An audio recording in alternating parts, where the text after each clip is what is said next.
kepastian hukum.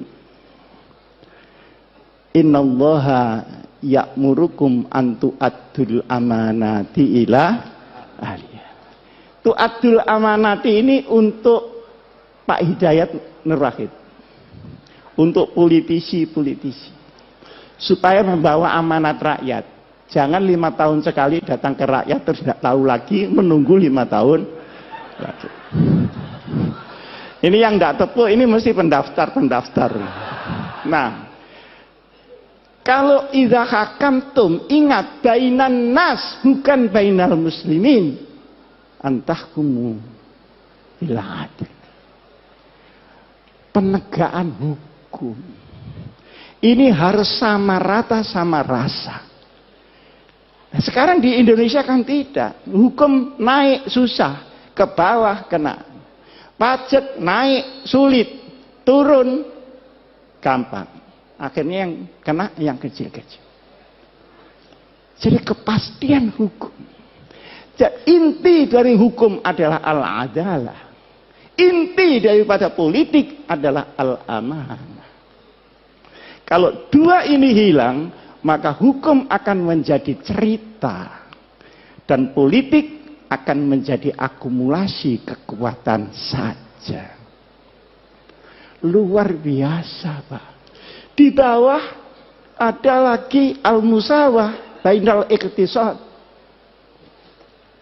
Keadilan ekonomi. Ini tidak sama rata sama rasa, tapi sama-sama merasakan. Beda kan? Sama-sama merasakan. Kalau tadi biar anak saya Fatimah Sarakot lakotok tuh, ya dah. Kalau ini enggak. Masa tukang ban minta rezeki sama dengan pabrik ban? Kan enggak mungkin. Tapi semua kebagian, halalan, thayyiban, mubarakan.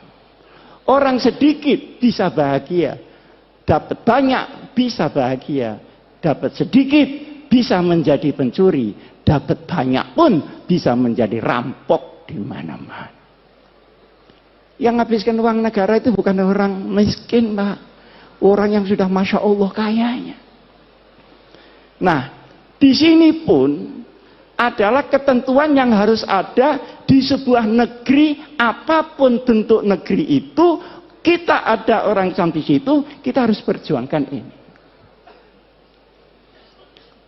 Nah, kemudian ketika Madinah diserang orang-orang lain, maka seluruh agama yang ada, baik Yahudi, Nasrani maupun Sobiin, harus bersama-sama membela nasionalisme Madinah.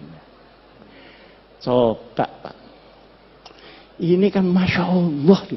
Dan ini bikinan Nabi Muhammad loh, bukan bikinan Muhammad belakangan ini, Pak. Ini Nabi Muhammad. Kekurangan kita adalah di dalam pemahaman daripada Islam, implementasinya sudah punya fikih, sudah punya dakwah, tapi kita sering melupakan sirah nabawiyah di dalam memimpin umat Muhammad Rasulullah Sallallahu Alaihi Wasallam. Karena sirah nabawiyah itu juga strategi implementatif yang real dari Rasulullah. Kapan Rasulullah dakwah diam-diam? Kapan terang-terangan? Kapan mengungsi? Kapan hijrah besar-besaran? Kapan dia menunggu? Dan kapan beliau membalas serangan? Semuanya ini harus kembali di dalam benak kita. Nah, sekarang ini para bapak yang saya muliakan, negeri yang tadi oleh para ulama diputuskan tahun 84 itu supaya diisi, jangan didekonstruksi. Kalau didekonstruksi, ruwet, habis waktu untuk mendekonstruksi, belum lagi mengisinya kembali. Lebih lagi langsung dengan melakukan jurusan al-amru bil ma'ruf wan nahyu 'anil munkar. Seperti ada LGBT itu kok saya dengar yang teriak-teriak kok Cuman saya, yang lain-lain ini gimana kok enggak teriak-teriak? Itu kan embrio supaya laki-laki kawin dengan laki-laki, perempuan kawin dengan perempuan, kan gitu maunya Pak Fakhir. Kalau perempuan kawin dengan perempuan, saya nggak tahu lah karena saya nggak pernah jadi perempuan. Tapi kalau laki-laki kawin dengan laki-laki, itu mau olahraga atau mau kawin? Digempur saja. Saya juga ditanya pada Pak Hidayat, ini gimana? Gempur dari segala penjuru yang udkhulu min abwabin mutafarriqah. Jadi jangan menghilangkan amar ma'ruf, nahi mungkar, sekalipun kita tidak melakukan dekonstruksi di dalam bentuk, tetapi kita harus selalu di dalam isi. Kadang-kadang kita menemui hadis Rasulullah Sallallahu Alaihi Wasallam. Al hikmatu dholatul mu'min iltaqataha aynama wajadah. Perkara yang hak itu milik orang Islam. Kalau tidak ada di tempat kamu, ada di tetangga, berarti itu milik kamu yang di sana. Ambil kembali. Jangan tetangganya dimaki-maki karena tetangga. Kalau bapak-bapak pergi ke Jepang, pergi ke Taiwan, pergi ke Korea, Masya Allah, perlindungan konsumen, perlindungan jual beli, kualitas. Nah ini ada saksinya Pak Fakhir, dilindungi oleh undang-undang. Jadi kalau kita ke Taiwan, kehilangan koper di bandara, pasti kembali. Karena mengembalikan itu biaya negara, dan tidak mengembalikan adalah kriminal. Loh, bukankah sepotong ini juga Islam? Seperti di Jepang, itu kalau ada toko malsu kualitas, langsung ditutup Pak. Jadi wailun lil mutaffifin, itu kok jalan di sana, ndak jalan di sini. Sementara kita, ini kalau beli makanan, keliru terus Pak. Buah-buahan katanya manis, tapi kecut. Saya beli di Jalan Surabaya Pak Din, itu lampu. Lampu itu yang kuno, itu harganya mahal. 2,5 juta. Kalau yang baru itu cuma 650. Saya bilang saya minta kuno Pak. Oh iya Pak Ji, ini tinggal satu yang kuno. Setelah diberikan saya ternyata baru kan kelihatan baru cetakan itu. Loh Pak ini baru Pak bukan kuno. Aduh sampean nih kok rewel. Sampean biarkan saja. Lama-lama kuno sendiri. Mati.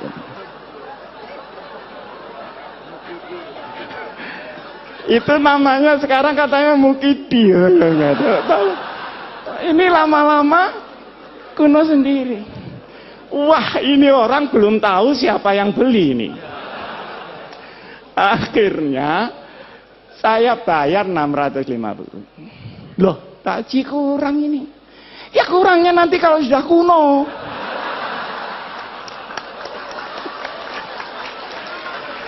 Itu kira-kira ada di Jepang apa ada di Indonesia kira-kira?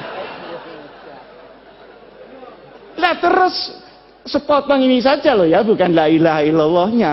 Yang Islami yang mana? Akhirnya dia sadar, loh Bapak ini dari Sidoarjo, enggak, saya dari Malang. Malang mana? Itu kan ada Pondok Al-Hikam, itu pondok saya. Oh kalau begitu Bapak ini Pak Hasyim Muzadi ya? Kok enggak bilang dari tadi ya? Kan malu saya kalau begini. Jangan begitu, lain kali bilang Pak kalau Bapak ini Pak Hasyim Muzadi. Bagaimana mudah-mudahan saya ini tidak kualat saya ini. Jadi dia takut Allah apa takut Hasyim Muzadi?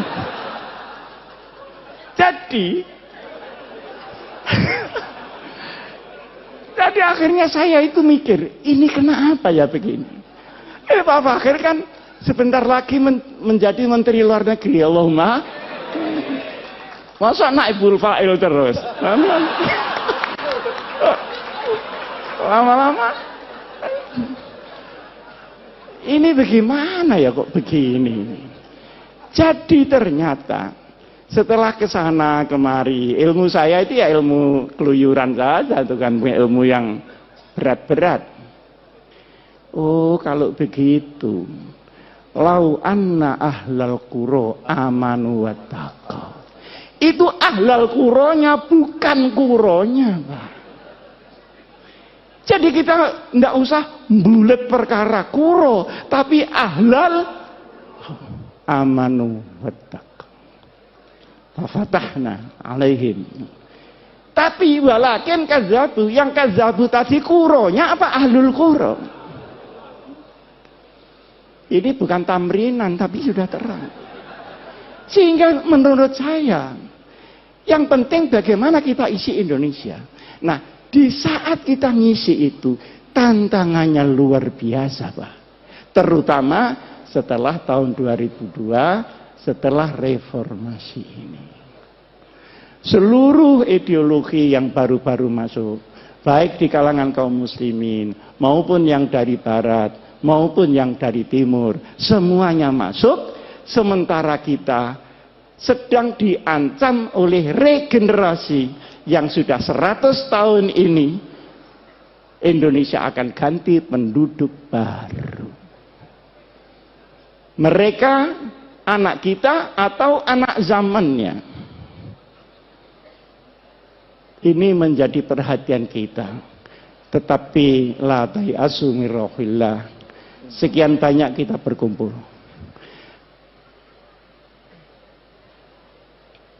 Hum ya'lamuna kama ta'lamun wa tarjuna minallahi ma la yarjun. Oke, mari kita berjuang mengisi Indonesia ini. Berhadapan dengan yang merusak. Tetapi yakinlah kalau mereka sakit, kita pun sakit. Tapi kita punya Allah, mereka belum tentu mempunyai Allah Subhanahu wa taala.